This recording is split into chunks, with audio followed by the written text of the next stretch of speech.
আটা ময়দা সুজি এগুলো অনেকেরই অ্যাসিড হয় খেলে, তাই তোমাদের সাথে আজকে এমন একটা রেসিপি শেয়ার করব যেটা ভীষণই স্বাস্থ্যকর। আর এই রেসিপিটা তোমরা সকালের জলখাবারে অথবা অফিসের লাঞ্চ বক্সে বা বাচ্চাদের স্কুলের টিফিনে দিতে পারো। এটার মধ্যে আটা ময়দা সুজি এমনকি চালের গুঁড়োও নেই। নমস্কার, 16 আনা বাঙালি রান্নাঘরে তোমাদের সবাইকে স্বাগত। এই রেসিপিটা খাওয়ার জন্য প্রথমে একটা চাটনি তৈরি করে নিচ্ছি। তার জন্য গ্যাসের ওপর একটা প্যান বসিয়ে দিয়েছি। আমি এখানে স্যান্ডউইচ প্যান নিয়েছি, তোমরা যে কোনো প্যান বসিয়ে নিতে পারো। প্যানের মধ্যে দিয়ে দিলাম 1 চামচ সাদা তেল। তেলটা যখন গরম হয়ে যাবে গ্যাসের ফ্লেমটা লোতে রেখে এর মধ্যে আমি দিয়ে দিলাম 1 টেবিল চামচ মতন বাদাম। বাদামটাকে প্রথমে একটু লাল লাল করে ভেজে নিচ্ছি। আর বাদাম যখন ভাজবে গ্যাসের ফ্লেমটা কিন্তু অবশ্যই লোতে রেখে ভাজবে। বাদামটা যখন একটু ভাজা হয়ে যাবে তখন এর মধ্যে আমি দিয়ে দিলাম 4 থেকে 5 কোয়া মিডিয়াম সাইজের রসুন। রসুন দেওয়ার পর এর মধ্যে দিয়ে দিলাম কাঁচা পাকা 4টে লঙ্কা, দিয়ে দিলাম 1 চা চামচ গোটা জিরে। জিরেটা অবশ্যই দেবে, জিরে কিন্তু হজমের জন্য খুবই ভালো। এবার একটু নাড়াচাড়া করে ভেজে নেওয়ার পর এর মধ্যে আমি দিয়ে দিলাম 2টো মিডিয়াম সাইজের টমেটো। টমেটোটাকে একটু নাড়াচাড়া করে নেওয়ার পর টমেটোটা যাতে নরম হয়ে যায় তাই এখন এর মধ্যে আমি দিয়ে দিলাম স্বাদ মতন লবণ। লবণটা দেওয়ার পর নাড়াচাড়া করে টমেটোটাকে একটু ভেজে নিতে হবে। এই সময় তোমরা চাইলে লো ফ্লেমে একটু চাপা দিয়েও করতে পারো, কিন্তু আমি এখানে চাপা না দিয়ে লো ফ্লেমে নাড়াচাড়া করে টমেটোটাকে ভেজে নিচ্ছি। দেখো সব কিছুই আমার নরম হয়ে গেছে। এখন গ্যাসের ফ্লেমটাকে অফ করে দিলাম। এটাকে আমি একটা মিক্সিং জারের মধ্যে নিয়ে নিচ্ছি। জারের মধ্যে নিয়েছি, এটা ঠান্ডা হোক। ততক্ষণে চলো আমি যে রেসিপিটা তৈরি করবো তার ব্যাটারটা তৈরি করে নিই। এই রেসিপিটা আমি ওটস দিয়ে তৈরি করব, তাই বড় একটা মিক্সিং জারের মধ্যে নিয়ে নিলাম 2 কাপ ওটস। 2 কাপ ওটসের মধ্যে আমি দিয়ে দিচ্ছি 1.5 খান মিডিয়াম সাইজের আলু। এখানে আমি সেদ্ধ করা আলু নিয়েছি, আলুটাকে আগে থেকে সেদ্ধ করে রেখেছি। 1.5 খান আলু আমি এভাবে হাত দিয়ে ভেঙে দিয়ে দিচ্ছি। একটা দিলাম আর একটার অর্ধেকটা দিয়ে দিচ্ছি। এই রেসিপিটা তোমরা চাইলে কিন্তু কাঁচা আলু গ্রেট করেও দিতে পারো। এবার দিয়ে দিলাম 1 কাপ টক দই। টক দইটা দেওয়ার পর এর মধ্যে আমি দিয়ে দেবো 1 কাপ জল। যে কাপে দই নিয়েছি সেই কাপেই কিন্তু আমি জলটা নিয়েছি। বেশ কিছুটা জলটা দেওয়ার পর একটু চামচ দিয়ে প্রথমে নেড়ে নিচ্ছি যাতে একটু নিচে নেমে যায়, দিয়ে বাদবাকি জলটাও দিয়ে দিলাম। আমি এটা একবারে করছি, তোমরা চাইলে এই কাজটা দুবারেও করতে পারো। এখন এটার একটা পেস্ট বানিয়ে নিয়ে আমি ফিরে আসছি। দেখো পেস্টটা আমার তৈরি হয়ে গেছে। এবার এটাকে আমি একটা বাটির মধ্যে ঢেলে নিচ্ছি। দেখতেই পাচ্ছ যে এটা ঘন পেস্ট তৈরি হয়েছে। এবার একটা গামলার মধ্যে আমি এই পেস্টটাকে ঢেলে নিচ্ছি।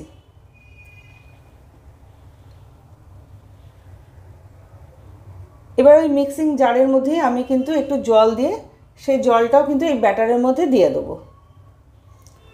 আমি এখানে 1/2 কাপ মতন জল নিয়েছিলাম, জলটাও দিয়ে দিলাম। এবার ভালো করে মিশিয়ে নিচ্ছি।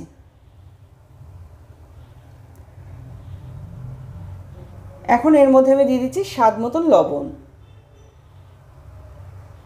আমি এখানে 2 চা চামচ মতন লবণ দিলাম। এবার আমি এখানে কিছু সবজি কেটে রেখেছি পেঁয়াজ কুচি, ক্যাপসিকাম আর গাজর আর কাঁচা লঙ্কা। ঝালটা তোমরা বুঝে দেবে। আমি এইগুলো সবই চপার মেশিন দিয়ে চপ করে রেখেছিলাম। তোমাদের কাছে যদি চপার মেশিন না থাকে তোমরা হাতেও মিহি করে কুচিয়ে নিতে পারো। সবটা দেওয়ার পর ভালো করে নাড়াচাড়া করে মিশিয়ে নেব। এর মধ্যে আমি দিয়ে দিলাম 1.5 চা চামচ মতন গোটা জিরে। আবারও বলছি, জিরে কিন্তু হজমের জন্য ভীষণই ভালো, তাই জিরেটা কিন্তু অবশ্যই দেবে।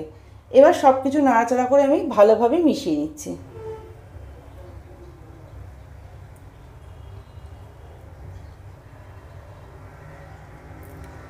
সবজিটা আমার ভালোভাবে মেশানো হয়ে গেছে। দেখো ব্যাটারের ঘনত্বটা কিন্তু ঠিক এরকম রাখতে হবে। এখন এর মধ্যে আমি দিয়ে দিচ্ছি 2টো ডিম। তোমরা যদি ডিমটা পছন্দ না করো ডিমটাকে স্কিপ করে যেতে পারো। সেক্ষেত্রে তোমরা 1/2 কাপ দুধ অথবা 1/2 কাপ জলও দিতে পারো, তবে ডিমটা দিলে স্বাদটা কিন্তু বেশি ভালো হয়। ডিমটা দেওয়ার পর ডিমটাকেও ভালোভাবে নাড়াচাড়া করে মিশিয়ে নিচ্ছি।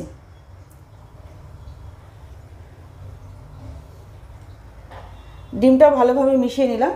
যেহেতু ওটস আছে তাই এটাকে আমি 10 মিনিট রেস্টে রেখে দেবো যাতে ভালোভাবে ওটসটা ফুলে যায়। এদিকে চাটনির জন্য যেটা আমি রেডি করে রেখেছিলাম সেটাও ঠান্ডা হয়ে গেছে। এর মধ্যে আমি সামান্য পরিমাণে জল দিয়ে দিলাম। এবার এটার একটা পেস্ট বানিয়ে নিয়ে ফিরে আসছি। চাটনির পেস্ট আমার তৈরি হয়ে গেছে। এখন এটাকে একটা বাটির মধ্যে আমি ঢেলে নিচ্ছি। আর চাটনির ঘনত্বটা কিন্তু এরকমই রাখবে। এখন চাটনির স্বাদটা বাড়ানোর জন্য এর মধ্যে একটা তড়কা দেবো। তার জন্য গ্যাসের উপর একটা তড়কা প্যান বসিয়ে দিয়েছি। তার মধ্যে 1 চা চামচ সাদা তেল, একটা শুকনো লঙ্কা আর 1/2 চা চামচ গোটা সর্ষে দিয়ে দিয়েছিলাম। শুকনো লঙ্কা আর সর্ষেটা যখন ভাজা হয়ে যাবে গ্যাসের ফ্লেমটাকে অফ করে দিয়ে এর মধ্যে আমি দিয়ে দিয়েছি সামান্য পরিমাণে কাশ্মীরি রেড চিলি পাউডার। এবার এই তড়কাটাকে আমি চাটনির মধ্যে ঢেলে দিয়ে ভালোভাবে নাড়াচাড়া করে চাটনির সাথে মিশিয়ে নিলাম। এর ফলে কিন্তু চাটনির স্বাদটা খুব ভালো হয়। চাটনিটা আমার তৈরি হয়ে গেছে। এদিকে ব্যাটারটাও কিন্তু আমি 10 মিনিট রেস্ট দেওয়া হয়ে গেছে। এবার চলো ওটস ইডলিগুলো তৈরি করে নিই। তার জন্য আবারও আমি গ্যাসের উপর একটা তড়কা প্যান বসিয়ে দিলাম। তোমাদের কাছে যদি তড়কা প্যান না থাকে তোমরা যে কোনো ছোটো কড়াতেও করতে পারো। তড়কা প্যানের মধ্যে দিয়ে দিলাম 1 চা চামচ সাদা তেল। তেলটা তড়কা প্যানের চারদিক দিয়ে ভালোভাবে ঘুরিয়ে নিয়ে লো ফ্লেমে রেখে 1 হাতা ব্যাটার দিয়ে চাপা দিয়ে দিয়েছিলাম। 2 মিনিট লো ফ্লেমে চাপা দিয়ে রাখার পর 2 মিনিট পর চাপাটা সরিয়ে নিয়ে দেখো উল্টে দিলাম। তলার দিকটা আমার হয়ে গেছে। আবারও আমি এটাকে চাপা দিয়ে দিচ্ছি 2 মিনিটের জন্যে। 2 মিনিট পর এটা আমার রেডি হয়ে গেছে, আমি তুলে নিলাম।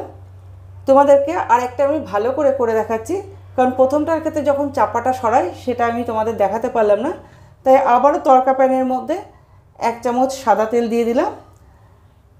এবার তেলের মধ্যে 1 হাতা ব্যাটার দিয়ে চাপা দিয়ে দিলাম। গ্যাসের ফ্লেমটা অবশ্যই লোতে রাখবে। 2 মিনিট পর চাপাটা সরিয়ে নিলাম। তলার দিকটা আমার হয়ে গেছে। এবার এটাকে আস্তে করে উল্টে দিলাম। উল্টে দিয়ে আবারও আমি 2 মিনিটের জন্য চাপা দিয়ে দিলাম। 2 মিনিট পর আবারও চাপাটা সরিয়ে নিলাম।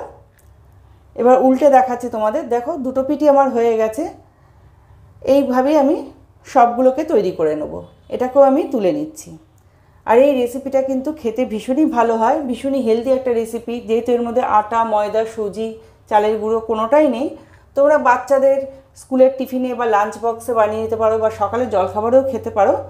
রেসিপিটা যদি ভালো লেগে থাকে তবে একটু লাইক, কমেন্ট, শেয়ার করে দিও। আর আমার পাশে থেকো। এরকম নিত্য নতুন রেসিপি দেখার জন্য আমার চ্যানেলটাকে সাবস্ক্রাইব করে পাশের বেল আইকনটা টিপে দিও।